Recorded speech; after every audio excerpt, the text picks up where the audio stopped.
The triangles and it's properties. अब यहाँ पर देखेंगे एक्स की वैल्यू फाइंड करनी है, ये ट्रायंगल में दे रखा है। तो इसका जो टोटल मेज़र ऑफ 3 एंगल्स, इसका टोटल जो रहता है वो 180 डिग्री का रहता है और हमें एक्स की वैल्यू फाइंड करनी है। तो यहाँ पर जो देखेंगे कि सम ऑफ एक्सटीरियर इंटीरियर एंगल, यहाँ का इसका जो टोटल है वो हमारे एक्सटीरियर एंगल के बराबर रहता है, यानी सम ऑफ इंटीरियर एंगल्स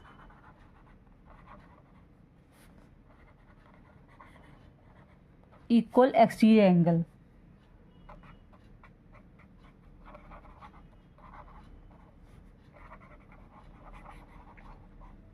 अब देखिए यहाँ पर 50 और 70 दे रखा है, तो ये हमारा x के बराबर है। तो 50 + 70 = x। तो 120, जो x की वैल्यू है वो 120 आ गई, 120 डिग्री। और हम दूसरी तरीके से इस तरह से भी निकाल सकते हैं। पहले हम अंदर के ट्रायंगल का हम ये पता कर लें कि ये कितना का है। तो सम ऑफ एंगल जो ट्रायंगल का जो रहते हैं वो 180 रहता है। तो 50 + 70 प्लस इसको x माना हमने इक्वल 180। तो 120 + x = 180। तो x = 180 - 120, तो ये आ गया हमारा 60। तो ये जो है हमारी ये 60 है। अब हमें x की वैल्यू फाइंड करनी है, तो ये लीनियर पेयर बन रहा है हमारा। तो 60 + x = 180, x = 180 - 60, तो ये 120। यानी हम दो तरीके से हम उसको फाइंड कर सकते हैं, या तो हम ऐसे करेंगे ऊपर वाले की तरह, या फिर ये। तो ये हमारी x की वैल्यू जो है वो 120 आ गई है। Second part, second diagram. अब ये देखेंगे यहाँ पर 65 डिग्री और 45 डिग्री देखा है। अगर हम इसको ऐड करेंगे तो ये हमारी x की वैल्यू के बराबर होगा, क्योंकि sum of interior angle equal exterior angle. तो 65 डिग्री + 45 ऐड करा, 5 + 5 10, 6 + 4 10, 1 11, यानी 110। ये आ गया हमारा 110 x की value, x = 110 degree. Third part में देखेंगे कि यहाँ पर 30 डिग्री और 40 डिग्री दे रखा है और हमें x की वैल्यू फाइंड करनी है। तो हम इसको दो मेथड से ही कर सकते हैं। या तो हम ट्रायंगल का पता कर लें कि ट्रायंगल कितने डिग्री का है, जो हमें ये नहीं मालूम है। तो इसको इस तरह से कर सकते हैं, 30 डिग्री + 40, और ये मालूम नहीं है तो इसको x मान के चलेंगे इक्वल 180। तो 70 + x = 180। अब x = 180 में से 70 माइनस कर दिया, तो ये आ गया 110। तो ये जो आ गई हमारी 110 आ गया डिग्री। अब 110, तो ये हमारा लीनियर पेयर देख रहा है, तो लीनियर पेयर 180 का होता है। तो 180 - 110 माइनस करा तो ये 70। तो ये ऊपर ये x की वैल्यू है वो 70 डिग्री आ गई। ये फोर्थ डायग्राम है, इसमें देखा ये 60 डिग्री का दे रखा है और हमें ये नहीं मालूम है और हमें x की वैल्यू फाइंड करनी है। तो ये हमारे ट्रायंगल की जो प्रॉपर्टी होती है वो 180 डिग्री की होती है। तो 180 डिग्री की होती है, तो हमें 60 + 60 + x = 180, x = 180 माइनस प्लस कर दिया हमने, तो ये 120 आ गया। माइनस करने पर जो आंसर है वो 60 डिग्री। तो ये हमारा जो है वो कॉर्नर 60 डिग्री का है। तीनों हमारे 60 के हैं, ये इक्विलेटरल ट्रायंगल है। अब हमें x की वैल्यू फाइंड करनी है, तो हम ये लीनियर पेयर बन रहा है, तो लीनियर पेयर 180 डिग्री का, तो 180 में से 60 माइनस कर देंगे तो ये 120 डिग्री। तो ये हमारा 120 डिग्री का है। अगर हम यहाँ पर देखेंगे कि एक्सटीरियर एंड इंटीरियर एंगल का टोटल जो है वो एक्सटीरियर एंगल के बराबर होता है। ये हमारा फिफ्थ क्वेश्चन है। इसमें देखेंगे यहाँ पर जो दिया है 50 डिग्री दे रखा है, और हमें थर्ड पहले पता कर लेते हैं हम। 50 + 50 + x equal 180 degree, x plus ये आ गया हमारा 100, तो ये 100 इक्वल 180 डिग्री, x इक्वल 180 में से 100 माइनस कर दिया, ये आ गया 80 डिग्री। तो ये हमारा जो है पार्ट वो हमारा 80 डिग्री का है। अब 180 में से ये लीनियर पेयर है, तो लीनियर पर 180 का, तो x 80 plus x equal 180 degree, x equal 180 में से माइनस करा 80, ये आ गया हमारा 100। तो ये जो x की वैल्यू है वो 100 डिग्री। 6 क्वेश्चन देखेंगे कि यहाँ पर जो डायग्राम बना हुआ है उसमें 2 वैल्यू दे रखी हैं और x की वैल्यू फाइंड करनी है। तो ट्रायंगल की सम प्रॉपर्टी जो है वो 180 डिग्री की आती है। 60 plus 30 plus x equal 180,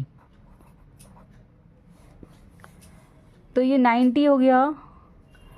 x plus 90 equal 180 degree, x equal 180 में से हम माइनस कर देंगे 90, तो जाएगा 90 डिग्री।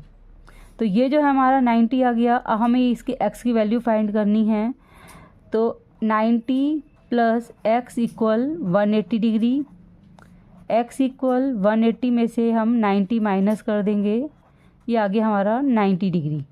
यानी ये जो हमारी x की वैल्यू जो है वो 90 डिग्री है। अगर हम इन दो को इंटीरियर एंगल को ऐड करेंगे तो वो हमारा एक्सटीरियर एंगल के बराबर हो जाता है। इस तरह से हमारी ये एक्सरसाइज कंप्लीट हो जाती है। Find the value of interior angle x। अब यहाँ पर हमें एक्सटीरियर एंगल मालूम है और हमें इंटीरियर एंगल पता करना है। तो sum of interior opposite angle equal exterior angle. अब एक्सटीरियर एंगल दे रखा है हमको, सम ऑफ इंटीरियर एंगल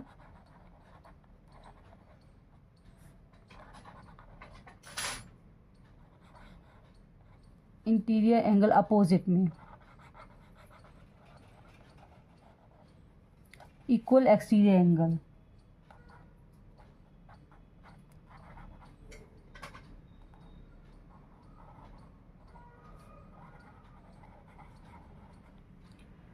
अब ये हमें ये क्या है, इसमें हमें एक मालूम है, तो 50 प्लस x इक्वल 115।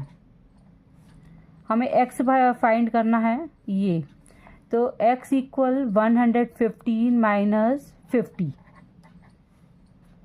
5 6, यानी 65 आ जाता है ये हमारा x की वैल्यू। अब दूसरा हम इसी तरह से ही करेंगे। यहाँ पर इसमें भी हमें इंटीरियर एंगल पता करना है। Sum of interior angle equal opposite angles equal exterior angle. तो 70 plus x equal 100, x equal 100 minus 70, तो ये हमारा 30।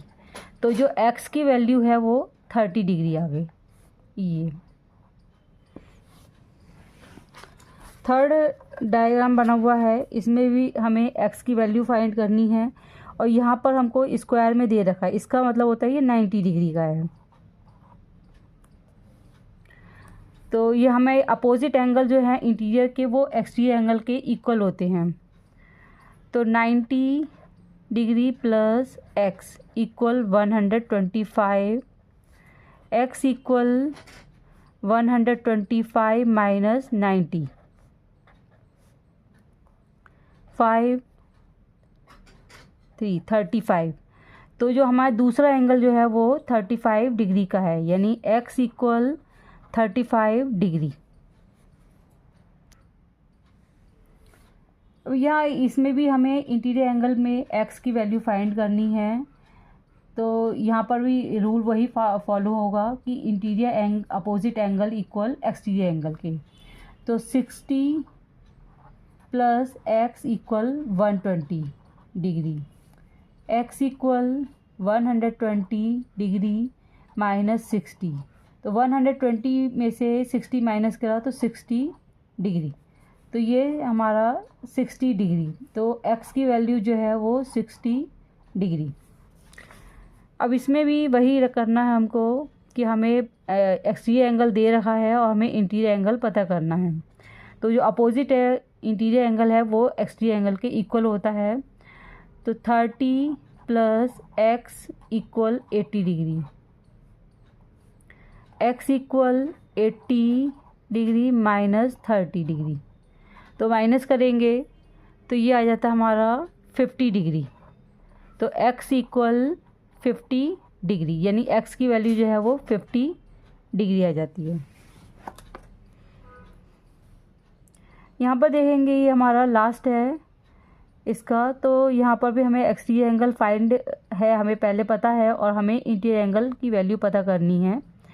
तो 35 degree plus x equal 75 degree, x equal 75 minus 35